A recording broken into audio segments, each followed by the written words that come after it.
Mabuhay and good morning everyone. My name is John Paulo Alba from 3HMJ, and for today I'm going to talk about destination branding and marketing. To start, let's proceed to learning objectives. The learning objectives is to restate the importance of destination branding, explain the development of brand identity, discuss the impact of film tourism in branding, identify the four broad strategies for attracting visitors, and evaluate Philippines' performance versus the neighbors. Let's start with the global tourism overview. The regional growth rate patterns is that 1.5 billions are international arrivals. So 1.5 billion kuno ng tao na muabot sa isang country is mga international arrivals. The Middle East recorded the strongest growth, which is 8%, followed by Asia and the Pacific, which is 5%, Europe 4%, and the America, which is 2%. So right here we have a table. So the top visitor arrivals of 2018. So the first country is France, which has 89.4 million arrival. The second is Spain, followed by United States, China, and Italy. Meanwhile, the top tourist expenditures is not the same. The first country who is in the rank one is United States with a 214.5 billion dollars na gina-expend ng mga tourists sa inyo country, followed by Spain, France, Thailand, and the United Kingdom. Now let's proceed to the destination as global brands. The bucket list effect. Popular destinations like France and the USA have established themselves as must-see brands. France ranks first in visitor, which is 83 million in 2012, while USA leads in total receipts of 126 billion dollars. So, ang mga popular destination ko na pareha sa France at sa USA, kan ila brand is a must-see. Pag wala kita na masimula sila na, kailangan gid na ito makita sa ato kinabuhi or mga kadto sa France or sa USA. Amo ini ila gina-brand na dili kumpleto ang imong kinabuhi kung dili ka makakita or makakadto sa France or sa USA. These destinations provide an integrated experience that align with perceived images and characteristics. So pag mulang kita na France, ang pagmulang papasabot ng integrated experience is that tanan butang gikan pasingod pa ka ug pauli is yakatak inayon siya. For example, imo pasakyan na eroplano pasingog na to ulo ng mga hotel, ulo ng mga itinerary ano. So kung makato ka sa France or sa USA, may mga inisya ng mga butang isya ka integrate na daan. Sea tourism comparison of 2019. So sa Southeast Asia, ang pinakadakui o pinakadamui na tao na may visit is ng 2019 is the Thailand, which has 39.7 million, followed by Malaysia with 26.1 million, Vietnam with 18 million, and Philippines, which has 8.2 million. The Philippines received a measly 8.2 million international visitors compared to neighbors. Assessing how to capture a larger portion of the expanding market is critical. So even though parehas ini sila tanan na country yung sa Southeast Asia, pero pinakagamay ang Philippines among them, even though we have a lot of things to offer. So lao nga di, dapat mahibawan gid kung unhon pag-capture ng damuin ng mga visitor, labi na international visitor, kay para mas mudamo pa ang ato mga visitors, which would lead to a higher revenue. Now let's proceed to defining the destination. An amalgamation of offerings. According to Buhales 2000, a destination is an amalgamation of tourism products and services consumed under a single brand name, providing an integrated experience. Pag mula kita amalgamation is mo combination ng tanan amo. So for example, combine na nga tanan amo na siya gyapon ng integration, pero ang amalgamation sa god is tanan mga responsible na mga industry is yaon na nga tanan niya ka compound amo. So pag mukadto ka sa isa ka lugar, dili dayon siya kun ang transportation industry ang responsible yan sa hospitality industry, yan ang mga healthcare industry, security industry, amo yun sige tawag na amalgamation. Prospective tourists chose this destination based on perceived images from both external and internal sources. So laon di ang isa kuno ka tourist is ganahan mo kadto sa isa ka lugar based sa perceived image. So for example, ang perceived image sa Philippines is a happy country, mga dayawi ang mga tao, hospitable ang mga tao. So ikaw as a tourist, like dayaw saan iya perception, so lamigid mo kadto. Pero kung mulaong kita na ang Philippines is permi gagira, ganahan pa ba ang mga tourist mo kadi? Di ba dili? So amo yon, importante na ma-maintain nato ang image ng ato country para damuhi ang visitor or tourist na mukadi. Now let's proceed to the process of branding. So may duha, visual communication of distinctive identity. Let's proceed sa visual communication. Branding creates a slogan from a message and a symbol or logo to communicate features, benefits, and values to visitor, according to Gold 2006. So pagmula, ang atong example is ang Disneyland. Pagmula ang kita na visual communication, yun unay maipakita ng inisya. So sa Disneyland, for example sa Disneyland is ang castle ni Sleeping Beauty na may wishing star. So may mga kuan niya, dayaw siya, magic an iya, ano pa, magic an iya, essence, makita sa mga din na dayaw ang castle, mo dan gwapahay siya kanhaan, tapos unay message niya mo dan, ay family friendly ni safe nga di, so very important, para sa isa country, very important gid na, pag makita ng isa ka tourist, pag magplano pa daan sa makita niya, ay gwapahay sa baya nga naha, ganahan ako nga mo kanaha. Next is distinctive identity. Branding is about establishing the identity of a tourism offering and creating a name or symbol that differentiate it from its competitors. So balik na sa kita sa Disneyland. So uno ang differentiators, damui ang theme parks sa entero kalibutan, may mga roller coaster, ana. Pero si Disneyland, ang iya kalahi sa ibang theme park is dili na siya mga sakyanan, ana. Ang Disneyland is story. May story, storyteller ang Disneyland. Mukha ko sa Disneyland, amo ini siya. Example, Sleeping Beauty, may story ini siya na rides. Dili pa rin sabi na, okay, roller coaster dayon siya, ana. So, kung ato sa ini siya relate sa isa country, for example, sa Asia, damo is gid mga beaches, yung mga dagat, mga ana. Pero uno ang ka-uniqueness ng Philippines, yung talagang unique ang Philippines kaya mga tao nga di is hospitable, mga smile permi, mga bukutan, tabangan ka biskan dili ka kilaing anay-ana. So very important na dayaw visual communication, dili na siya gwapa dapat tanawon, pero dayaw sab siya. Coming up next, let's proceed to key benefits of branding. So there are three: awareness, risk reduction, and loyalty. So mag-start ito sa awareness.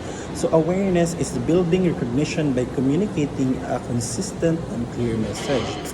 So dapat kung mag-brand ko ng isa ka butang, kung tala mo imong restaurant, dapat clear amo yung tinawag pag ko na restaurant gyud siya kay basing masawan ang customer niya ang imo pag-announce kay restaurant ini pero pag-sud nila ko ang baya simbahan wa na magkagubot ng tanan amo. So ano mo sa message consistent.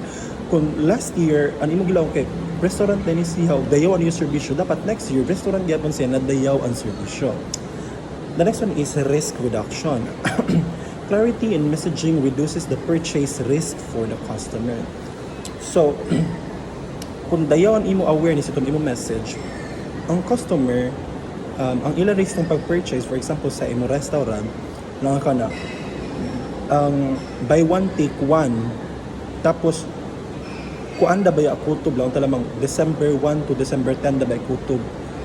Pero imo laong kuman December may iyo buy one take one na promo, pero baya December 1 to 10 da. So amo ito ang customer gapalit ng December 11 lang sina alam laong buy one take one ka mo dili sa lagi baya, so kagubot ang dalan mo. So mas better if i-clarify gid ang message para dili mo abutin ng mga problema.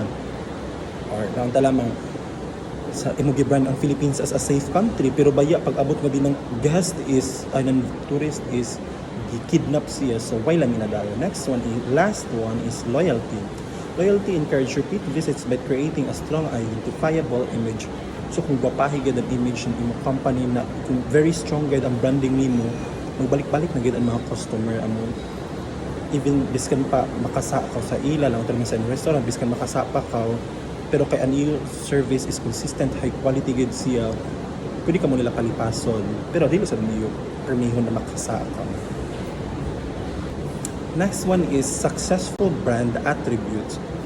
So there are four: authenticity, understandability, memorability, and usability.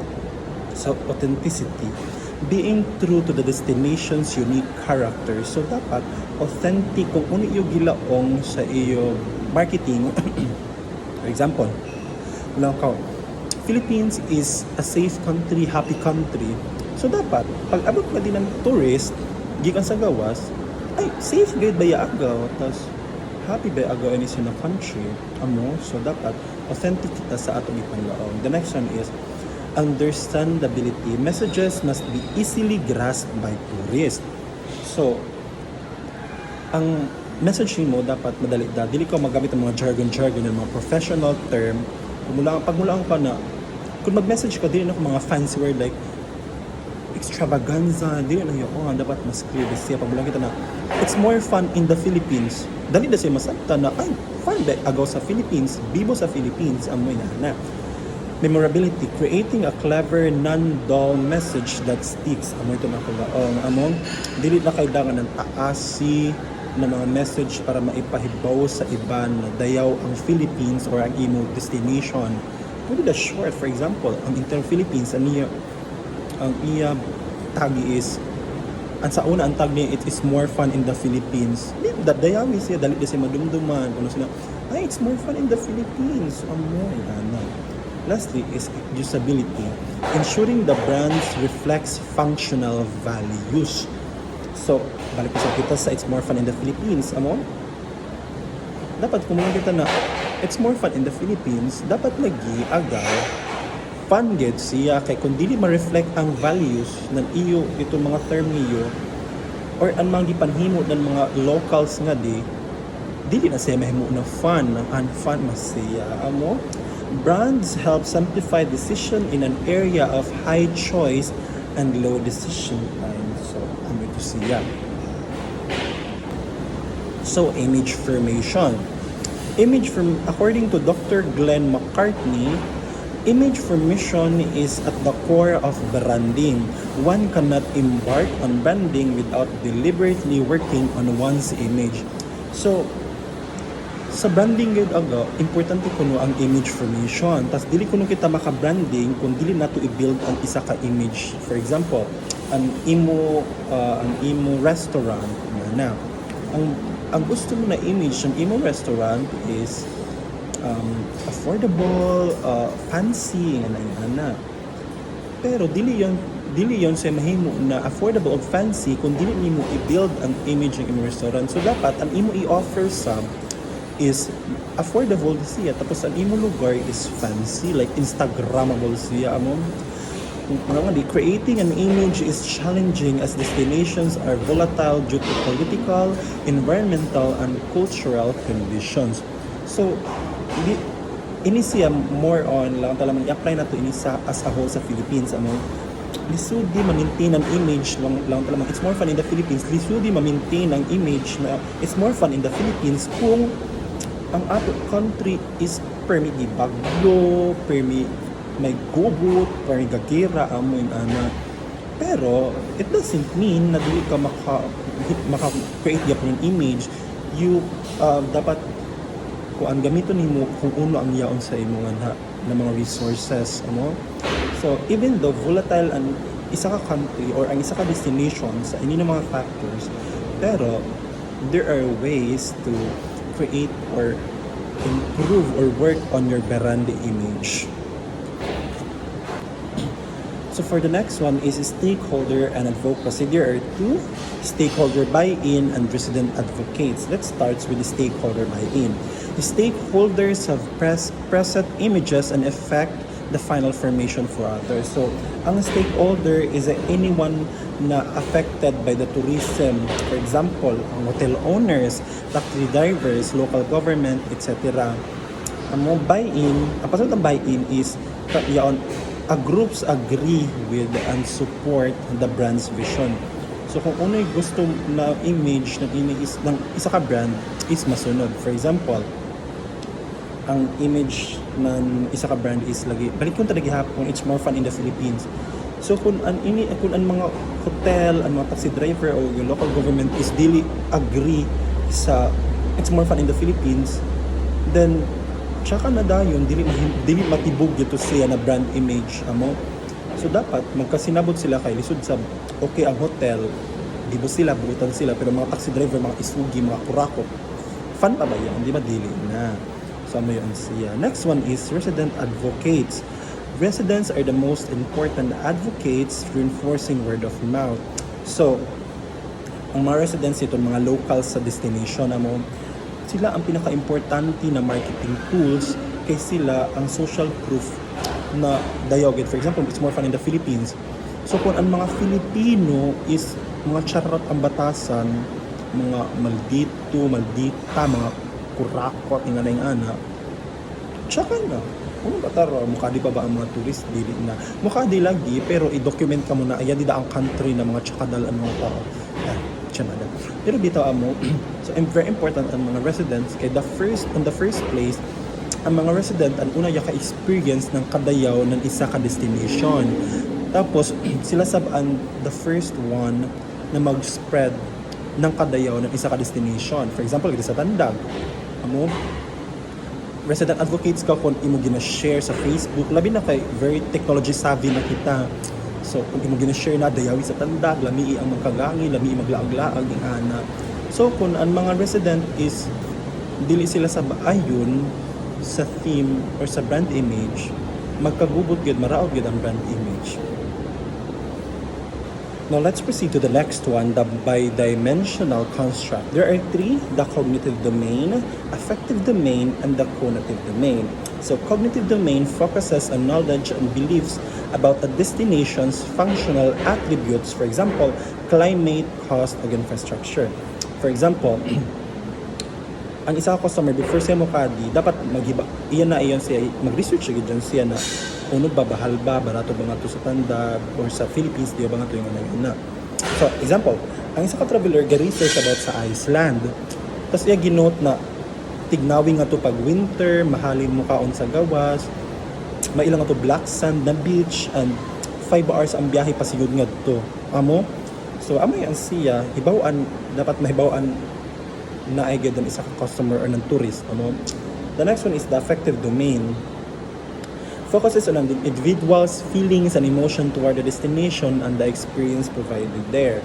So for example, ito gihapon siya na tourist, ikita siya ng video ng Northern Lights. Kita mo yung mga green dito sa langit na. Kita siya na, hala, dayawi sa baya. Amo, dayawi ba nga to siya, gusto ko mo kadto kay mo ganahan ako magtanaw ini. So amo na affective, uni effect sa iya. And lastly, the conative domain, the likelihood of visiting a destination within a certain time period. So, ga-research ka ina si tourist sa cognitive domain. Kita siya na, dayabi nga ito, tignaw nga ito pag winter, may black sand nga ito, ang gana. Kasi kita niya sa video na, hala, dayawi, kay may kuan nga ito, Northern Lights, gusto ko, may ganahan ako makita, kay ma-happy ako. Tapos kali sa conative, di ba, yakalaw nga ito na, pag December ba pag December siya mo gawas ang mga Northern Line, so mag-book din siya na sa December ako mukadto kay amo ini ang timing matugid ako makita ng Northern Lights. So amo din siya. So kung sa simple pa na term, ang cognitive is knowledge kay bao, ang affective is uno ang feeling, ang conative is uno ang action. Yeah.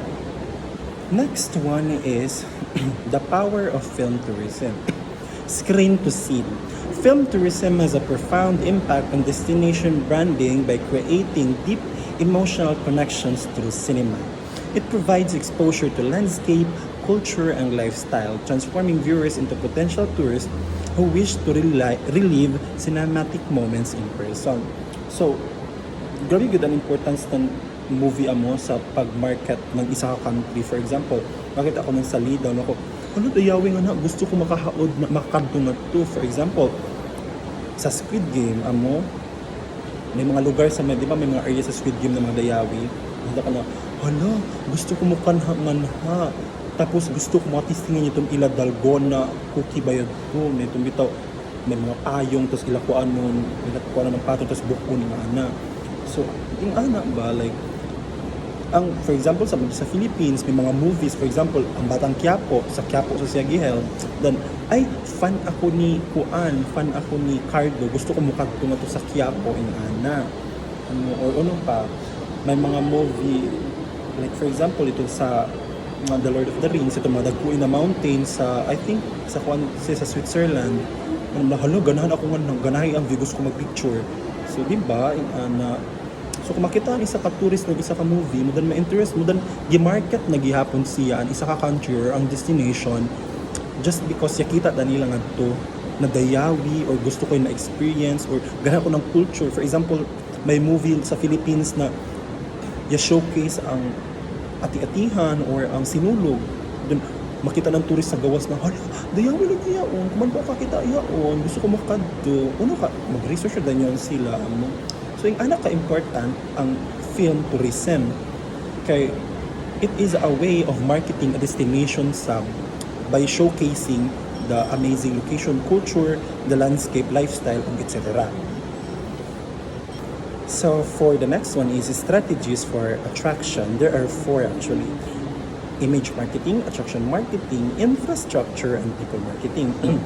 Let's start with image marketing. Image marketing is developing a positive and distinctive identity in the consumer's mind.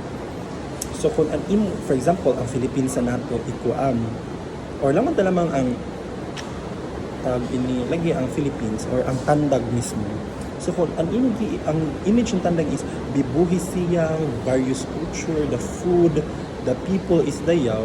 Yun siya, it's an image marketing mo dan ipakita na ay dayawi sa tandag, lami ingad ti amo ang view ina na ana. So you are creating an image na gina-market nimo sa mga tao. The next one is attraction marketing, promoting specific features, landmarks, or cultural icons unique to site. So tandag gihapon, pakita nimo na may ato Bluetooth, may ato Twin Island, ay kung pa rin Linungaw Twin Island, ing ana. Kibali amo imo i-feature. This is a type of marketing na lang ta lamang sa Boracay. Ang ila attraction nga to is the white sand beaches. So amo yung siya na or sa lamang sa, let's say, sa Gawas, Disneyland ang ila attraction ana. Next one is infrastructure, ensuring accessibility and quality services to support the brand promise. So lang lamang among sa tandag yapon kita imong gikuha nga din na bibuhi nga di sa tandag, dayawi, the culture, labi pagkaon nga ana. Tapos may mga Linungaw Island gandi. Pero ang imong infrastructure is tsaka, untra pagkali ng kuan. So imo sabi secure na dayaw ang infrastructure, ang karsada, dayaw, may mga suga, dili ka madisgrasya para at least pagkadi ka din ng mga tourist, like, hala dayawi, dili traffic, ang mga buildings, mga guwapahi, damo yung mga business, na. Next one is people marketing. Leveraging local hospitality and resident engagement as brand asset. Dili sa gid mahimo na madayaw ani sa destination ko ang mga tao dili mo cooperate. So kung gusto nimo i-branding mo ang tandag na mga buutan ng mga tao nga dapat sa tinuod ang mga buutan ng mga tao mo kay kung dili wala na din ang imong marketing ng people. Imo sabi market ang ilang culture, ang ini mga panginabuhi, para awareness na amo ba yung gusto ko sabihin na experience. That. Next one is the 5 phases of brand strategy. This is based on Morgan and Pritchard's destination brand framework. So there is 5: discovery research, brand strategy, creative development, brand implementation, and brand management. So let's start with discovery research. So ini ang audit phase. Marketers look at the destination current images, its competitors, and what stakeholders think. You identify the raw materials of the brands, landscape, history, and people. So mag-research ko nga imo na i-research na ay nimo isa ka lugar bago ka maghahimo ng brand. So for example, sa New Zealand, before nila lagi launch ang pure campaign, nag-research na New Zealand kung uno ang pananaw ng ibang tao sa lain na country about sa ilang country. Na-discover nila na even though ganahan ng mga tao sa mga view sa New Zealand, pero wala pa kasi ang mga tao or ang iba na tao, mga tourist, bali, na world class o wala pa gayud mahilabti ang ilang mga view, ang mga bukid, mga mining na. Now let's proceed to brand strategy. Here you define the brand essence. This includes the unique selling proposition and the brand's personality. You decide who your target audience is and what emotional promises are making them. So, unang imo strategy. So, for example, sa Las Vegas, i-decide nila ang ina strategy. Di ba sa kulang kita ng Las Vegas kay mga casino, mga party-party, So, sa Las Vegas, ang ina strategy is, i-decide nila na yung strategy is dili da about siya sa about sa mga sugal-sugal. Pero ang ilagay mo is about freedom ug adult escapism. So ang ilagay brand na pag diyan ka sa Las Vegas, you are free kung uno imo gusto tanan. Ang mga adult activities pwede nimo yung mahimutanan. Kanaman mailagay ang ito term na what happens here stay here. Next is the creative development. This is where the strategy gets a face. You create the slogans, logos, color palettes, and advertising style. The goal is to make the strategy tangible through visual communication. Ipakita na nimo nga di sa creative development ang imo mga gipan research mo. For example, sa Philippines, ang strategy na warm og fun kita lagi it's more fun in the Philippines na mabuutan ng mga tao nga di. Okay, turn siya into it's more fun in the Philippines na slogan using mga bright colors o mga meme style travel photos. Kita ka mo sa mga Facebook yan, mga bitay-bitay nga to si Ann Curtis, galupad-lupad siya nga to, gaambak-ambak sa beach, gadagandagan sa beach yung ana, tapos mga tao may tinagtamay, ana. So, di ba dayawi din siya tanawon. Next is brand implementation. This is the launch phase. The brand is introduced to the world through social media, TV ads, and partnership. Crucially, it is also implemented internally, ensuring that local hotels and taxi drivers understand the brand so that they can deliver on their promise. So, sa New York, mailagay relaunch na brand. They did not just, dili na kung ads ang ilagay mo. Butang sila ng mga I love New York logo sa mga sakyanan, sa mga poste, sa mga tanan, even sa mga bado, may mga tao na may mga audio na bado, sa mga coffee shop, sa airport, sa signage, tanan-tanan, para makita agad nila na amo baya ini ang kuan, amo dayaw baya ang New York City. So kung sa Philippines ipakita na to sa mga YouTube videos, sa mga diaryo, sa mga bado na I love Philippines, it's more fun in the Philippines, amo i-implement pakibali himuon na. Lastly, brand management. Branding is never finished. Pag maka-brand na ko, di na din yung tapos. Amo na ini siya daily. This phase involves monitoring the brand's health, checking if the image is still positive, and protecting the brand from being diluted or becoming outdated.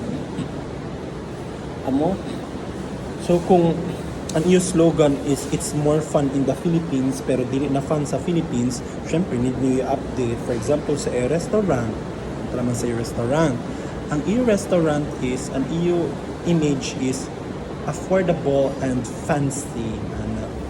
Pero, yung mahal na kamo, tapos yung tsaka na iyo design, so iyo na yun i-manage. Iyo himuon na, mahimo na sa na affordable or fancy outro, or pwede niyo baguhon na kung na kang na aesthetic vibes na.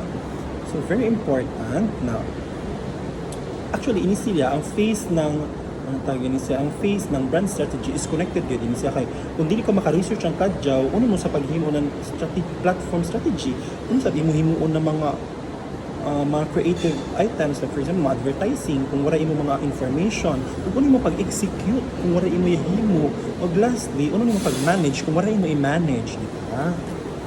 Putan gadyo siya. And lastly is, ang conclusion o buy-in. Yay!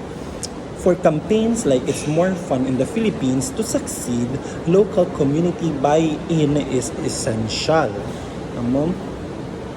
Without stakeholders' consensus, even the best branding strategy will fail. So, ang campaign sa gid ng Philippines, It's More Fun in the Philippines, pero kung ang mga tao is dili sila agree na or dili sila mosunod bitaw sa brand image na ay amo nila to himuon kay para lagi gayud aga masunod nato na fan sa Philippines. Mali gid mahimo nila amo. Example, I love tandag. Pero kung ang mga tao nga dili ganahan sa tandag, una sa pag-love ng lain na tourist, di ba? Ing ana. So, ano ito siya na biskan uno pa kadayon imong branding strategy pero kung ang mga tao or ang mga stakeholders, for example ang government, ang mga hotel, ang mga katauhan, ang mga local people nga is dili sila mosunod or dili sila haom, dili sila mo agree, mura mahimo mo fail gyud dyan siya. Pero ang imong himuon is you do not give up. You will find another branding image na mosunod sa tanan. Ano? Yan malugos sila pag sunod na ay musunod ako ini kay para mahalin na ako hotel na.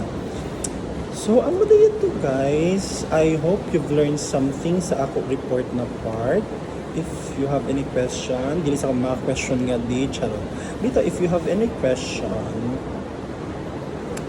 basahan na ka na libro. Chares. Dito, thank you very much for listening. But once again, my name is John Paulo Alba and thank you for listening.